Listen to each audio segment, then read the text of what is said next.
We are going to finish up these slides today about bitwise operators, programming paradigms. I think that's the other thing that I want to talk about today, so that's perfect. This is a bit more of a philosophical lecture. It's a bit different to the usual ones that we've been having, so that'll be fun. Let me pull open my notes on them real quick. Oh, that's the last thing I forgot to do. Whee! So I'd like to first talk to you about what happens outside of this class. Like, you get a computer science degree, what do you go do? You're going to go write software somewhere usually, and so let's learn about what it's like to build software. This is not really we're learning about C++ there. It's more about the big picture. Okay, so you might enjoy that. It's a nice little break. So Bill Kearney is the other computer science professor here. Maybe you'll be taking CSCI 41 with him next semester. I stole some of these pictures from his slides, so thank you, Bill. So yeah, here's the silly meme example of how you build software. Let's see if we can zoom in a little bit. It's kind of hard to read, sorry, but if you just stare at that for a second, this is what real life is like, right? Somebody wants something from you, and they can't explain it very well, and you can't understand exactly what they mean, and you somehow have to get on the same page, right? And so this is the funny meme example of what happens when you go and you build software. Definitely come back to this once I'm finished talking today. It'll make even more sense and be even either more funny or more sad. I don't know. So yeah, exactly. So let's get into it. What does it mean to build software? All right. So somebody you have a software company. Let's say you employ some people, and you just bought it. You just got a contract. Good job. For $1 million. So somebody just handed you $1 million and told you have 1 year to do this thing that I wanted you to do. What do you do then? Let me walk you through it. All right, here's how software gets made. These are the standard steps for making a piece of software that is complicated in a certain way. Okay? It's not just a hello world program, right? You need to know what you're doing. So this little cycle right here is the key. Requirement, analysis, design, implementation, testing, evolution. And it starts all over again. So let me try and explain this. This is what's going on when you're building large software. Right? This is the traditional order and the time frame in which you do these things. Right? So the very first step is you just handed $1 million. You do not start writing code. All right. The first thing you do is you keep talking to the customer. The customer is the person who's buying the software from you, having you make it. You start figuring out what is required for you to build. And you're analyzing all the different pieces that need to hook together. Okay, that's the idea. So you need to go and figure out what in the world does the customer really need so that you know they're getting the thing. You know and they know that they're getting the right thing. And you need to figure out a bunch of ways that the software will be used. Use cases, that's the term for that. All right? And you're going to spend 2 months out of your 1 year planned to do this. Right? You are not writing code for 2 months. You are just figuring out what you need to do. Okay? Does that make sense? You are not ready for code yet.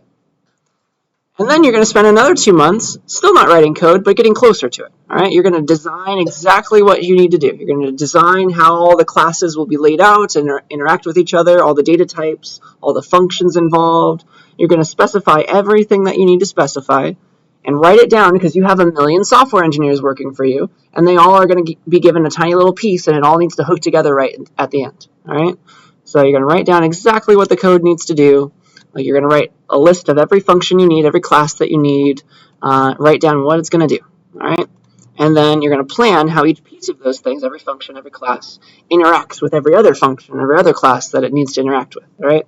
Because you have many people that are your programmers, and they're only going to get to see a little piece of what they're working on.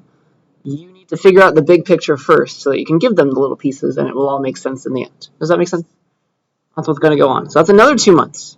4 months has passed.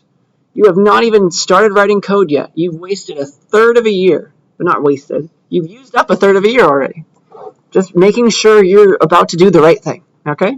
Because once you planned it out, really, the code goes fast. Okay? So you actually write the code, and that's only a quarter of the year. You spend 3 months writing the code. All right? So we just did the requirements analysis phase. We did the design phase. And now it's the implementation phase.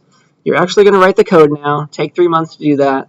And hopefully everybody follows those specifications correctly and gets it working right. Yeah, and they all hook in together. But you have 3 months to do that, and it's been how much time? 3, 5, 7 months. So a little bit over half a year so far. You're now done writing the first round of code, and I think you've done enough labs in this class, right, to know that it's not going to be right the first time. Everything gets finished, right? So the next step after that, you spend the same amount of time, which seems insane to us now, but hopefully it makes a lot of sense in this explanation, right? You're going to spend the same amount of time testing that code that was written in 3 months. You're going to spend 3 more months testing that code, all right? And that involves writing little unit tests, making sure every individual function / class / method does the right thing. And then you want to have what are called integration tests, where you have a bunch of things happening at once, and you're trying to make sure the whole process that your program is trying to encode is doing the correct thing. Everything's working together properly. That's an integration test. And then just hand it off to some people who pretend to be the customer or the people at the customer's place of business, and have them pretend to use that program that you just wrote and make sure the whole thing's working. All right? That's what you're going to do for 3 more months. So you're going to spend the exact same amount of time that it took to implement the code, to test it, and then hopefully everything starts working by then, because you're going to have more things for people to go and implement. Go fix that, make it work. Okay? That's what's going to go on. And then finally, you got 2 months left out of your year.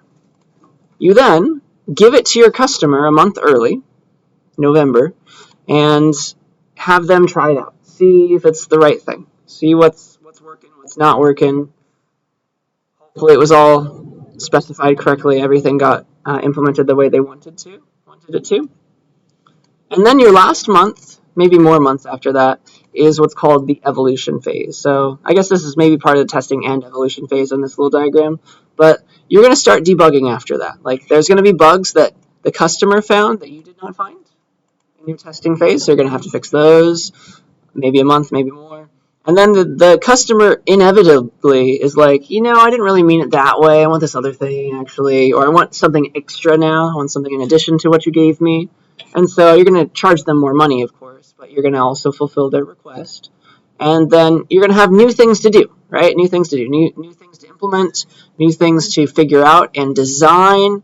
So that's why it's called the evolution phase. You start gearing up for the next round of all this. It just never ends, because you usually want more things, bug fixes, new features, etc., etc.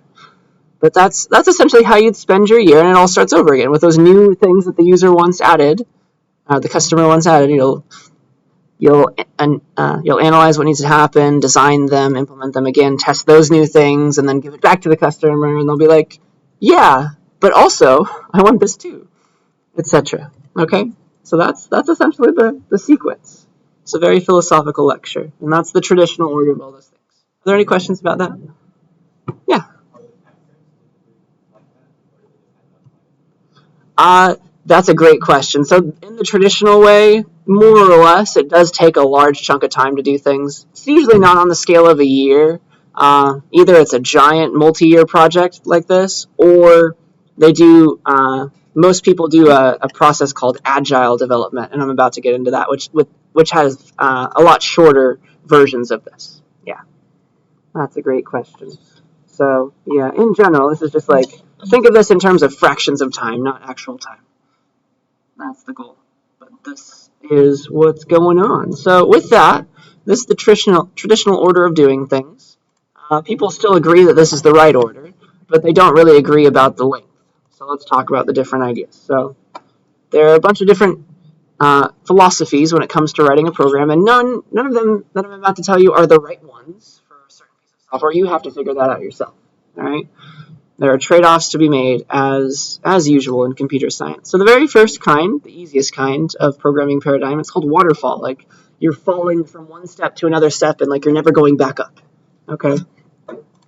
So this is called waterfall. It's doing exactly these things in order with that same amount of time, pretty much. So waterfall is when you follow that exact traditional kind of life cycle, and you do all those things in order, and you just wrap back around at the end when you need to.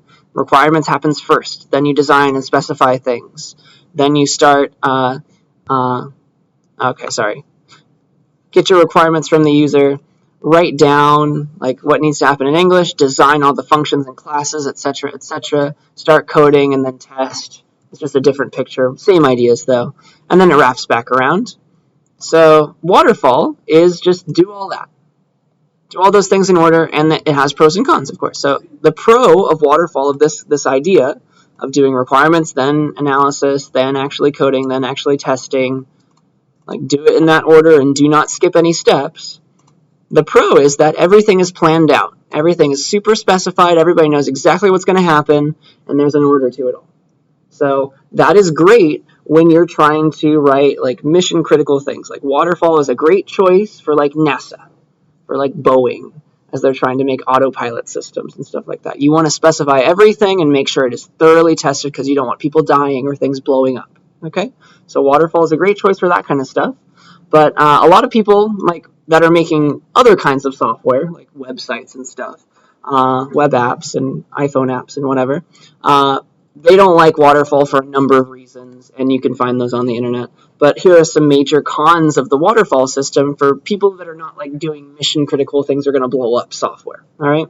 So the biggest thing about waterfall is that it is not at all flexible. If the user comes in or the customer comes in the next day and tells you, hey, you know how you're in the design phase right now? I actually want some new things. I changed my mind.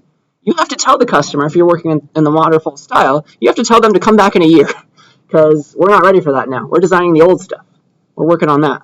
We are not doing new things right now. All right, so it's not flexible, which can piss off your customers. So that's one downside. Another downside is, I guess, the same idea. It comes into flexibility that customers, the people who want code written from you, don't really know what they want. They can't. It's hard for anybody to say exactly what they want, right? And so the same thing happens in software land. So customers don't know what they want, and you can't understand them perfectly because you're speaking English to each other, for example. You can't be very precise. You can be only as precise as you possibly could, but there's still problems. So that's another problem, another issue.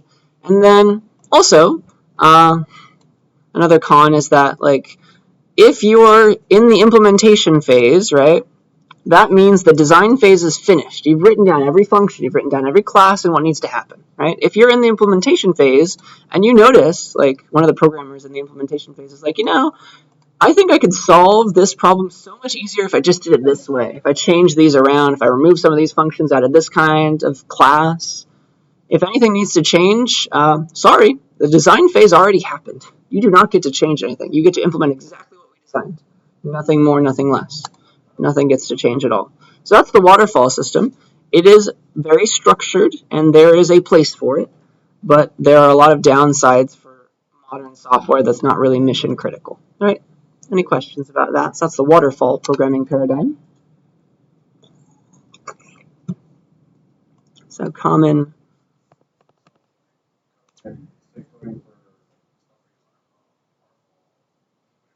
Probably not the best idea. You want to be more flexible, definitely. You'll have new designs every week. Like, I want to add this new thing to my game or something. You don't have to wait a month to start working on that. Yeah. So that brings us to the opposite of waterfall, which is called agile. It's means fast, right?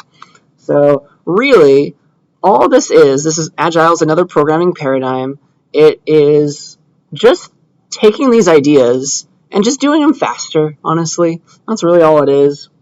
People claim to think agile is so much better than waterfall. It's just I don't know. It's just an opinion. It really is. It's just a different idea. So what agile software development, is when you're doing that same cycle-based thing of design, implementation, testing, give it back to the user, blah, blah, blah, except you do it in very small chunks, and that is really the key difference here. It's it takes a month to do a cycle, or 2 weeks to do a cycle, which works out better for you and for the customer a lot of the time. It's you work on things, and it's quicker to get stuff out the door to the customer in their hands to be do you want this, or do you want it changed? And then you just start again in a month. It's much easier. So a good pro to agile is that your clients, the people who you're working for and who gave you a lot of money, you can very quickly start showing them stuff that you've been working on. You don't wait a million months to be all right, now we're in the implementation phase, you can come watch. So that's a great thing. A con, though, about Agile is because you're moving so fast, you're like redesigning things, you're making new design decisions every like month or so, and so things can start getting out of hand because I don't know if you're like me or like the stereotypical programmer, but like you read about new cool technologies that come out every month and you're like, everybody wants to learn those cool new things a lot of the time, and so that can lead to a lot of disparate stuff implemented in different languages and things, and somebody has to be the boss and like rein it all back in. But that is it's it's like a people problem. It's a sociology issue, maybe. And it's also perceived, agile development is perceived to be more stressful because of these shorter cycles as well. So that's another downside potentially, because you're trying to get stuff out the door. Like you have a month now instead of a year. That's your time scale. So that can be a little bit more daunting. The mantra of Agile is they like to release quickly and release often. And release just means like get some code out the door into the user's hands, into the customer's hands. And the idea is like you're going to get that, like you're going to give it to the customer, and they're going to give you feedback very quickly to like feed that into the next short cycle of requirements, design, and implementation, all that stuff. That's the idea. So the cycles, instead of like waterfall, it's like a year or two. Cycles are about a month. You're doing all that stuff in a month for like a small amount of things that you want to work on, some major things.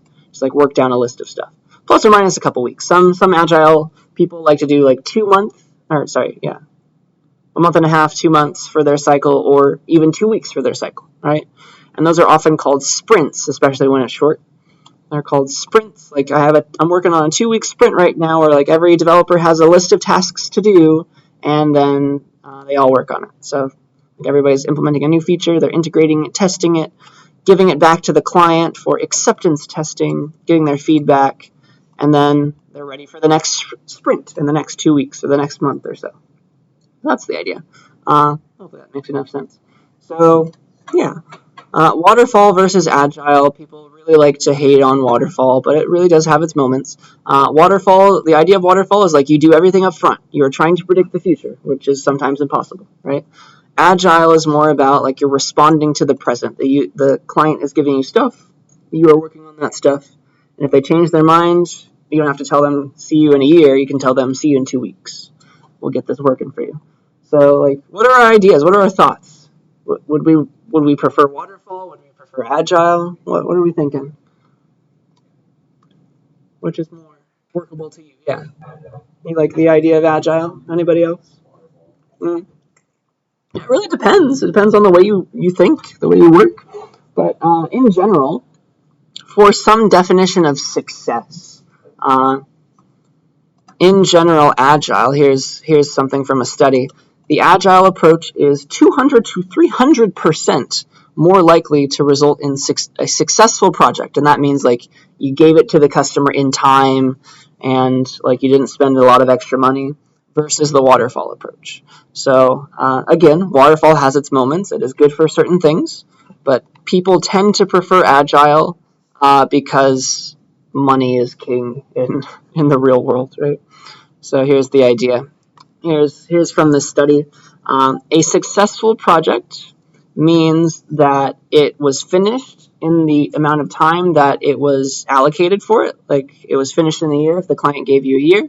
A challenged project means it was eventually finished, but it became like you had to ask the client for more money because you noticed you needed to spend more money, or like you needed a little bit more time. So it was challenged means it was over budget or over time, and then failed means it didn't get finished at all. So look at how when the people who used Agile, their projects did not fail nearly as often as the waterfall style projects. Okay, this is again maybe correlation is not causation. Like this, there's a bias here because waterfall projects are usually bigger projects, right? Different kinds of mission critical software that maybe was just not needed after they started working on it or something. But at least if you just take the numbers at face value, Agile is significantly doing better there. And so most of that red became green. That's the idea. They did not spend a whole lot of extra money, and they got it finished in the right amount of time. In general, the yellow's about the same. Like, who knows? Like, maybe the customer's like, I want this extra stuff, and like it needed more money. You needed to pay your developers for a little bit longer because they wanted more stuff. Like that. That's natural, and you can't really change that regardless of your programming style. But just red versus green, Agile is definitely the winner here. So hopefully that means something, right? That's convincing someone of something. I do want to talk about a special kind of Agile that a lot of people like to steal just bits and pieces from usually. It's called Scrum. So Scrum is a little subtype of Agile. It's an Agile style development process, but it's got some extra secret sauce with weird names and everything. But a lot of people like to steal at least a few pieces from it.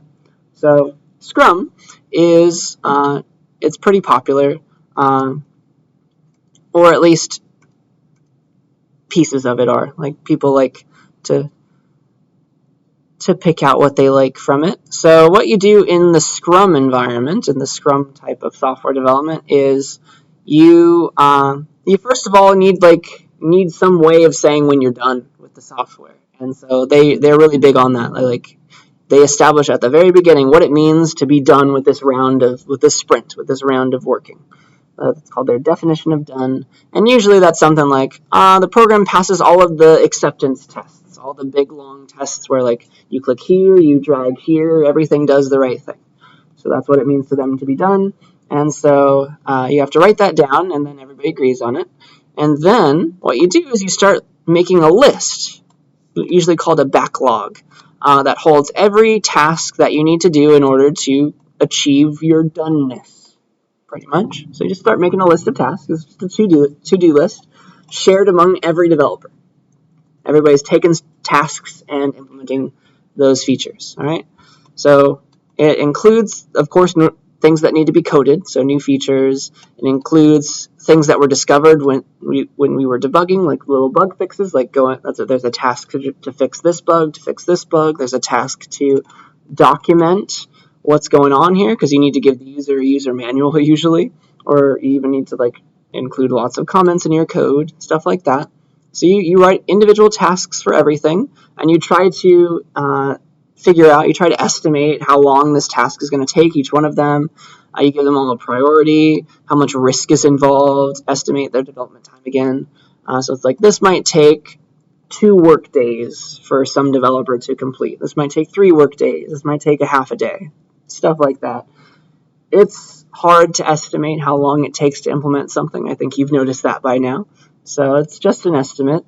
But usually, once you do it more often, you get a good idea of how long it takes. And there's also the concept of like somebody in charge, all right?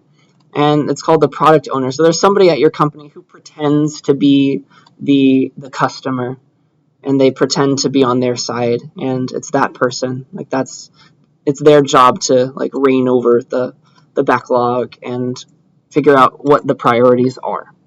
Sometimes you even bring the actual customer in for the ride, but that's the idea of Scrum.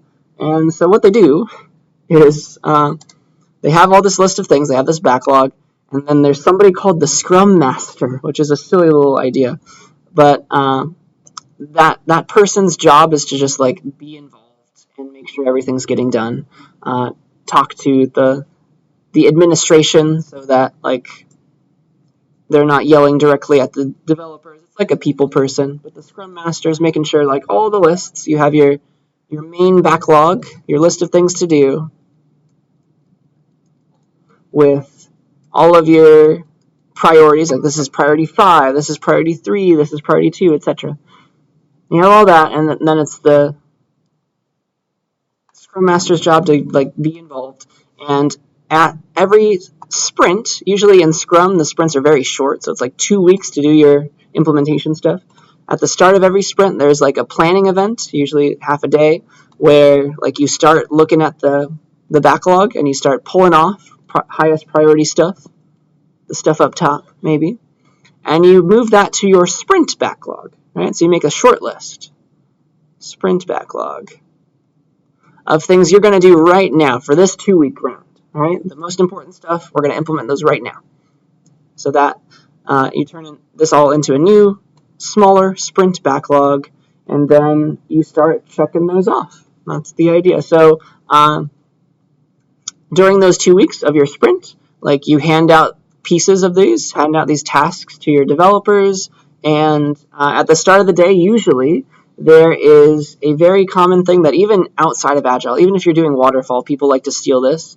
Everybody, like at the start of the day, they like all go to a room and they all stand up and they do what are called stand-up meetings. So they have like a really short meeting, and every morning, and that's called like the daily scrum or the daily stand-up. And every member of the group who's working on the sprint backlog is talking about like what they did before, what they're going to do today, and like anything that's like blocking them, any roadblocks, any issues that are like not their problem but somebody else's problem and they need to coordinate. Like they do all that coordination in the morning, and so that they like everything can be smoothed out by the end of the day usually.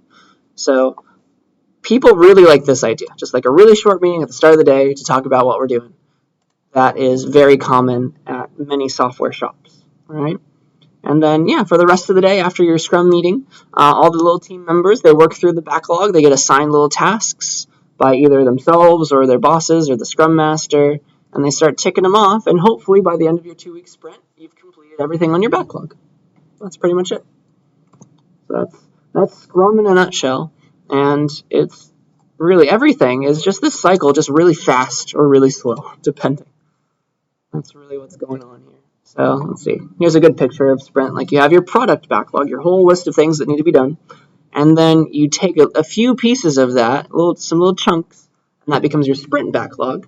And then your sprint is like a week or a month or 2 weeks or a month or so, and you start working on things every 24 hours. You like try to like you meet up, you have your little stand-up meetings, you try to knock some stuff off of the backlog.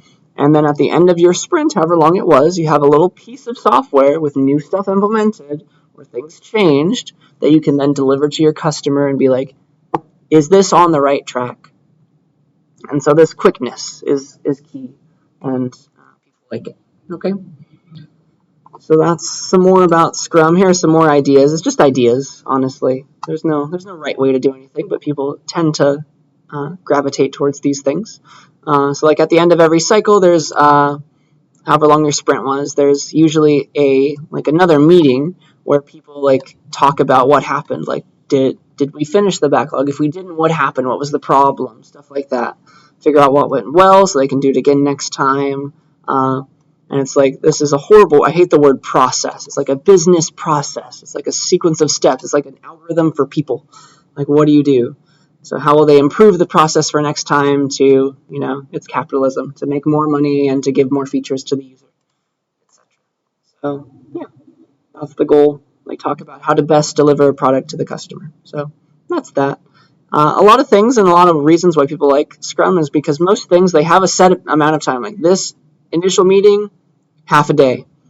Every morning meeting, 15 minutes, and we're out the door. We are not staying. We are not wasting time in meetings. So that's people like that. Developers like that. Things are time limited or time boxed a lot of the time to avoid having to just stay in meetings all day, which can happen in some places. So there's all that. And so the idea of Scrum is like you have this chart of your remaining tasks, and you try to get it to 0 by the end of the month. And like they post this chart, and you can see this stuff like that. So here's like remaining tasks over here and remaining effort, because every task has an associated amount of time it's estimated to take. And so the goal is, right, the ideal graph is like every day you make linear progress and it's going towards 0.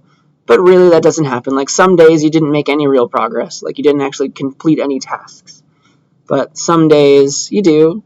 Other days you notice that you didn't estimate it properly, like it took more time than you needed to. But slowly but surely, like the remaining effort goes down and the remaining tasks go down. And that's the idea. Okay? So, yeah, that's Scrum in a nutshell. That's Agile in a nutshell. Just do things quickly. Just have a list of stuff to do. Most smaller software shops, they do it this way. You don't have to like worry about things blowing up. You just have features to add, things to change. That's Scrum. Any questions about that before I have one last programming paradigm to talk about? Alright, let's talk about this one, and then I'll give you an actual example. I'll actually write some code today too, I promise. So this one is called TDD, and it stands for Test-Driven Development. This is like an up-and-coming software creation style, and it's actually essentially the one that you're using in class right now. I'm forcing you to write your code with test-driven development in mind, though I am giving you the tests usually. So what test-driven development is about is, instead of, like, everybody's like, this is the way, you do it in this order with some amount of speed, the TDD people are like, no, I do not accept that. What I'm going to do is, instead of implementation then testing, I am going to write all the tests first. I'm going to write tests before I write real code and implement the things that will eventually pass the tests. So that's a weird idea, right? But it is a good one sometimes. So that's writing tests before you write code. And so the idea is, what does that mean? You have to, like, when you're writing a test, you have to imagine in your mind, like, what should be happening, right? Does that make sense? You have to figure out ahead of time, before you write the functions, before you write the classes that you're testing, you have to figure out how you're going to use them. And that is really good. It helps you think about, like, what's going to need to be implemented. So maybe there is some use here. And so that's why people like to flock to this sometimes. It's guiding you, like, in order to test something, in order to write a test, you have to pretend that it exists, and you have to understand what it's going to do. And that will really help you if you do that before you implement it. Don't you agree? So that's pretty nice. So, yeah, you write the tests first. That will help guide the implementation, which is great. And then you start implementing things to make the tests start passing. So right before you do anything, right, all the tests don't pass. They like to say they're red, right? There's just like a light next to all of them. And so they're all red right now because they're all not passing. And then the more features you implement, you start getting the tests to pass, and they start turning green, essentially. Yeah? And so eventually, once you've gotten tests to pass, usually it's your code is kind of ugly at that point. There's also a refactoring phase at the end of all that. You what's called refactor your code to make it prettier, to make it more understandable for people who are going to maintain it later. Like, clean it up, document it, make sure it's all looking pretty, because somebody's going to have to read that code again, and it's probably not going to need to be you. It'll be like some of your coworkers, and you don't want them to be in pain as they look at your code. So that's what that's all about. And then it's just you just keep on doing that for every new feature. Like, you can tack this on to Agile, you can tack this on to Waterfall pretty easily. Just swap the order of things. So, like, if you're working on a backlog of features, like, you first write the tests for that feature and all the test cases, and then you do this all over again. Then you start implementing to get the tests to pass. So it's always their mantra is, for TDD, test-driven development people, they're like, all right, red, then green, then refactor. Red, green, refactor all day long for each new feature that they're trying to work on. So that's TDD, test-driven development. Interesting little idea, I think. Swap the order of stuff. So there's that. And so, again, there are pros and cons to all of this, to everything. Don't let anybody tell you there's one true way to write software. But the pros of this that I can think of are, like, if you write good tests, those tests stay, right? You're just adding more. You have an existing set of 1 million tests, and you add a couple more each time you write a new feature. So every time you add new stuff, you can be pretty confident that you're not breaking old stuff, because you already have 1 million tests. That's great. So you're going to run them all each time, which is perfect. You're making sure that the existing stuff is still working once you've made changes, and you've also added new tests for your own new stuff. And so you know that will work too. So that's a pro. And then also, if you break something, usually the test is going to tell you what's wrong.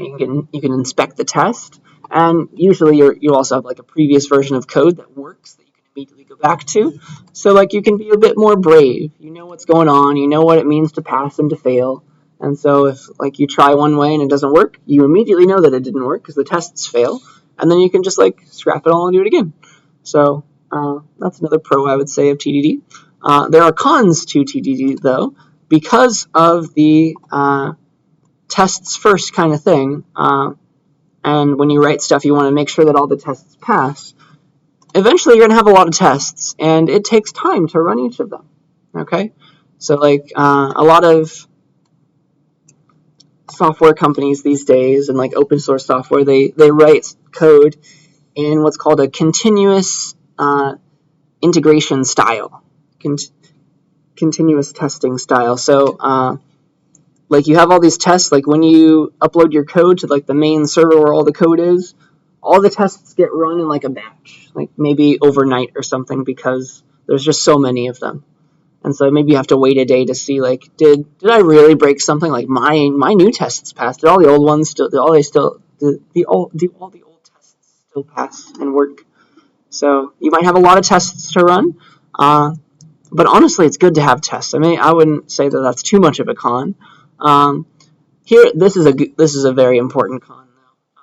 Usually, the person, like the developer who is making the tests, is also implementing the feature that passes the test. Like if the feature is like add this text box and this button and have it do this and this, the same person who's implementing all that wrote the tests as well, and so they might share, like there might be a blind spot to the idea, right? So maybe that person made a mistake and they didn't do it right, but they wrote tests that still pass. They didn't write tests that were good enough because they weren't thinking enough about the problem. So if the same person writes the test and implements the feature to make the test pass, sometimes there's a blind spot and it didn't work out just as it should. There might still be a bug. So that's a way for a bug to like weasel its way into your code if you don't think of everything. So you do have to be pretty careful about your tests. But honestly, it's better to have some than none. So that's great still. And then tests need to constantly be updated. This is another bad thing. When your requirements change, like, oh, change this button to a little, I don't know what I'm trying to say, change this little button to a slider or something. Like if your entire software changed in some way, like all the tests that were for the old button need to be changed to be about the new slider thing or whatever. I hope that makes sense. Like you have to change old tests when requirements change. That's a bit of a problem, but again, you should be changing those tests anyway, usually. So as you can tell, I'm a bit of a proponent of TDD, especially for education. And then there are just some things that you can't write tests for. Like you can't test a game, you can't test like an experience. Like, is it fun? That can't be a test, right? You just have to like give your game that you're making to a bunch of people, have them tell you, was it fun? You can't really test a graphical user interface very well. It's like, when I drag from here to here, does it do the right thing? Does it look correct, or does it glitch out? Like there are certain things that you can test, but other things that are like more subjective, I would say, that you can't write a good test for. You have to give to a human still. But so TDD is not the end all be all of everything, but it is helpful. So there's that. Any questions about any of that fun stuff? So that's test-driven development. Write the tests before you write the software, the implementation of the things that will pass the tests. So here's a silly example. Let's do a TDD example. We're going to write tests first. Okay. So let's make a function that sets the third bit of a number. So we just learned bitwise stuff. And then let's make another function that checks if the third bit of a number is set. So it's like two things. Like one does the setting, one does the checking. So, for example, like if this is my number x, and it looks like this. I don't know, 1, 0, 1, 0, 1, 1, whatever this is, some number, some binary number. Here is bit number 0, bit number 1, bit number 2, bit number 3. So I want to write a function that sets the third bit, that changes x to have a 1 here if it wasn't already a 1. That's set third bit. And then is third bit set? We'll just go and look here like, hey, was it a 1 or was it a 0? Set means it was a 1, by the way. All right? So we're going to do that, and we'll make some tests, right? So we're going to need a test for a number where the third bit is already set, right? Here's like a number where the third bit is already set. And like here's a number where the third bit is not set. I guess this is the one I did last time, so let's just keep it the same. This is bit 0, 1, 2, 3 again. So here's a number with the third bit set. This is 8, 9, 10, 11. This is 11 base 10. And then this is 3 base 10. That's a number without the third bit set. So maybe we'll use that as our tests. So,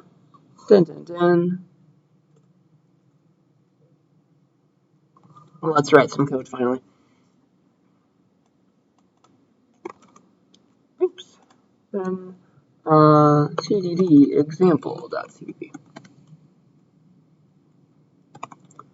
So what we're going to do is we're going to pretend like we're going to test these functions. So we are not going to write them yet. Set third bit and is third bit set. They need to exist though. Let's declare them. We need that one and that one. We have to pretend that they exist and test them first before we write the code. So void set third bit. It'll just it'll take a number. Let's take it by reference so that when we change it, it really does set the bit of that exact number. And is third bit set? We'll give back a bool, and it takes that number and checks if it was set or not. And then we're going to make some tests. All right. So let's make a test for test set third bit. And then test is third bit set. And we're, of course, going to use assert true. So let me go and steal that from somewhere. Let's see where I can find it.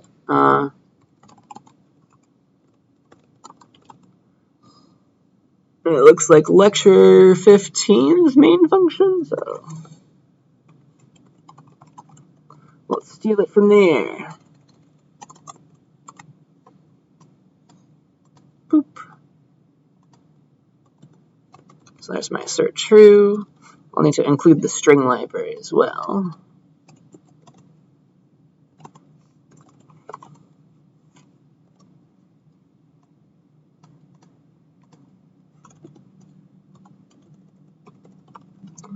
So let's make some tests now.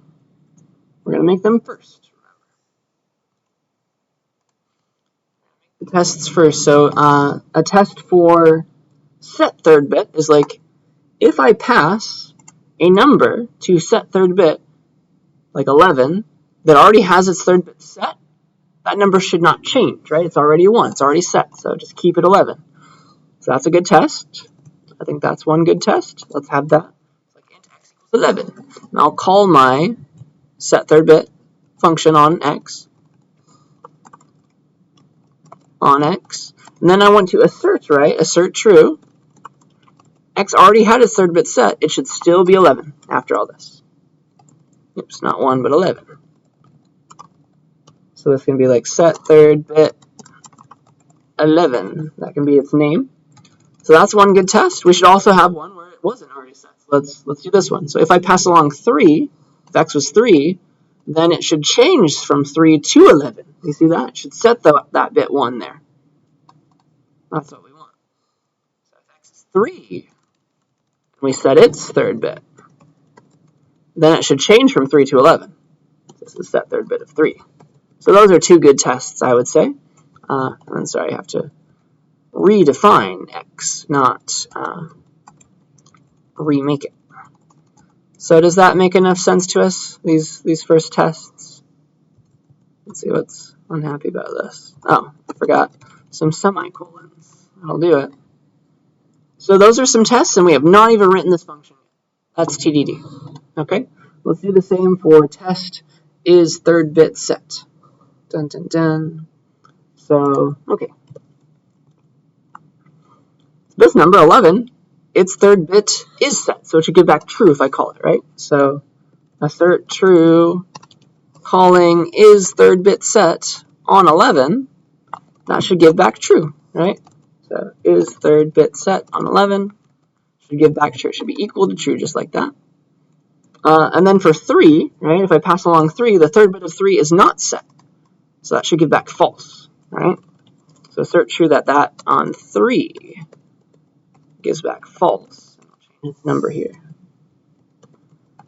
But you can actually do this with a bit less typing. Have we seen this before? So instead of this, I'm going to change these to something equivalent. So instead of checking if something's true, right, this is just a bool that we're trying to see if it's true or not. And so here's how I want you to think about it instead. Instead of this equal equals true, it's redundant.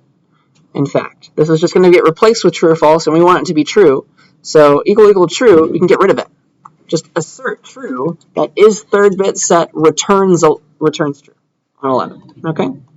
Assert true that is third bit set returns true. That's equivalent to checking if it was true. Does that make sense? Have we seen that before? It's a bit easier to read true. Assert true that the third bit of 11 is set. Don't need an equal equal true anymore. So that's what we want, and this will just get replaced with true if it gives back true, and that's what we're trying to assert, that it was true after all. All right? And then this one, asserting that it's false, instead of saying equal equal false, just assert that it was not true. Assert that its negation was true. Because is third bit set, we hope that it gives back false, and then negating that, it becomes true, and so we want this to be true. Assert true that it is not the case. Assert that it is not true that the third bit of 3 is set. Does that make sense? That is a cleaner way to do it, and that is a way that I prefer. Eventually, you'll enjoy that too, if you don't already. So these are equivalent to the above, right? And so still, I have not implemented any of those functions. That's the beauty of TDD. So I have some good tests now, and so what I'll do is I will start these functions out as stubs that just don't do anything, that just give the minimal amount of code to compile stuff. And then I'm going to slowly but surely implement things to get the tests to pass. All right? So let's make these stubs now. That's what you usually start them out as. So set third bit. It's a void function, so it'll compile if it's an empty body. So that's fine. That's already a stub. And then is third bit set? Let's just return true, something like that. This is incorrect right now. These are stubs, but they compile. All right. So the goal is to run these tests in the main function. Oops. And then they start out red. We will make them green.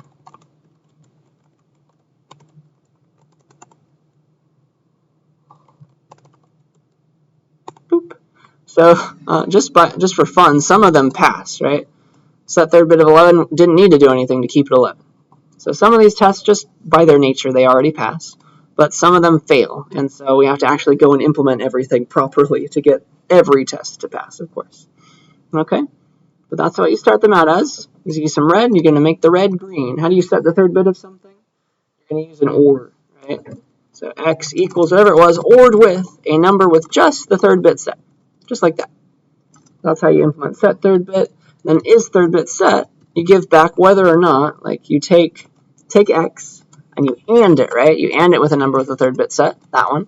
And then if this was 0, that means it wasn't set. If it was something other than 0, then it was actually set. So return whether or not this was not equal to 0. Boop. Something like that. And that would be the correct implementation in theory. And then they're all green, and then you look at your code, you're like, did I do this in an ugly way? Does this need documentation? You would refactor it now.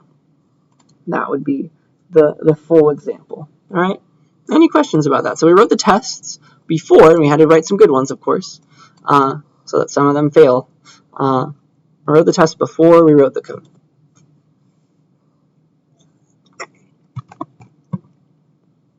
All right. If we are happy with that, I would like to get you practice before you go and do an internship somewhere with your daily scrum. I'd like you all to have a daily scrum meeting now. So I would like you to please humor me. Try to go and hang out with the people next to you. Go say hi to the people next to you. Get into little groups and have a little daily scrum. You can all stay seated if you would like, but usually you stand up. And then you go around in a circle and you talk about what you're working on, what you're struggling with, and then what you plan to do today and tomorrow in order to fix any things that you're struggling with and to finish what you're working on. You'd be like, all right, I'm working on lab whatever, and I'm struggling with this function, but I'm going to go and reread the slides. I'm going to go and reread the book and get it working hopefully by tomorrow night, something like that. So spend like a minute per person, maybe a little less, and help each other. If you're having trouble and somebody knows the answer to your trouble, that's what this daily scrum is for. So go get into groups, talk about your troubles with each other, talk about what you're doing, and then we'll come back and end the lecture.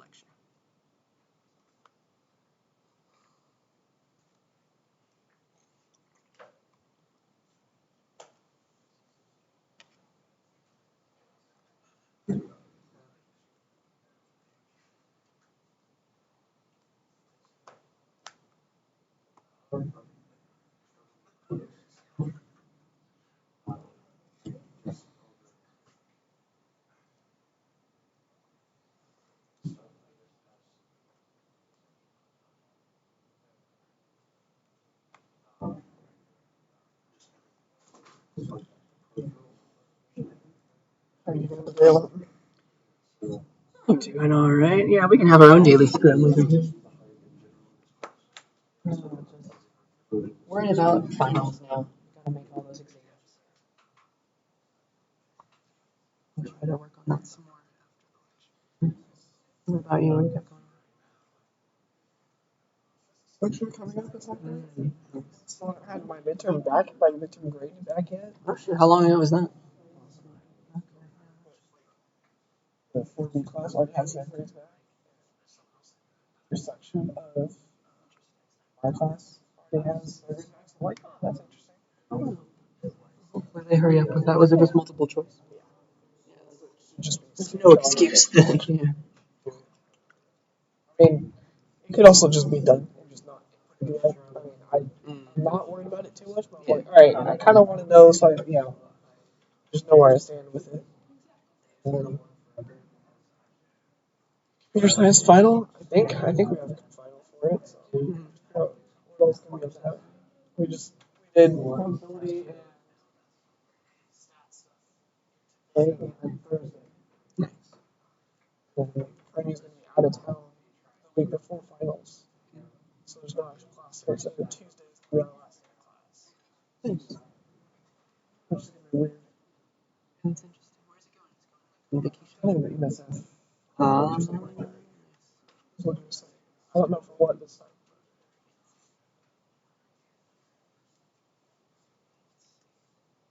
Couple more minutes.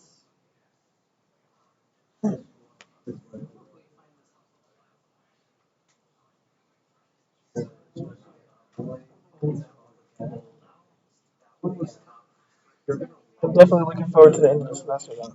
It'll be nice. For sure. The other night videos I posted. Oh yeah, that was great for you to post. I was trying to create the thumbnail for it. It took way too long. So I was doing it. That's right, yeah. Oh, cool. And I was trying to get it exactly right, and it was just like, because it struggles with lettering. Oh, you got to do the letters even. Yeah. Wow. All of that entire thing is. I didn't touch it. That's really cool. Which engine did you use to make that? Was it the OpenAI one? Yeah. So, ChatGPT now, if you pay for the version, it is now implemented in ChatGPT. That's really cool. It really is. Yeah. Spent, I think it was like 45 minutes in one thread trying to get it. Because it would like get it right, and then I was like, man, this looks really cool. But it would have like 2 T's in my name, and I'm like, ugh. Or it would have like all this other writing on it that literally just made no sense. It's good at that, I'm sure. It's excellent at that. I mean, it's even on there too. But I was like, but it was really cool because you can now upload images. So I was able to upload our logo for the tutorial center, which is that full, and it was able to implement that logo into the image. Oh, wow. It was awesome. I was like, all right, this is pretty cool. How much money did you blow them on getting all that working? Because you had to pay for it, right? I pay 1 monthly fee. Oh, okay. I didn't know that they did that. All right, that's my timer, everybody. We can continue with this in just a second. Let's just wrap everything up. But hopefully you enjoyed that, and that is a strong feature of agile development, of Scrum. So now you know, now you like it. Yeah, I think that's really all that I wanted to say today. Next time, we're going to talk about some new stuff, and you're going to have a lab and then a test. So we'll talk about the final. We'll just save that for next time. So I think that's all that I want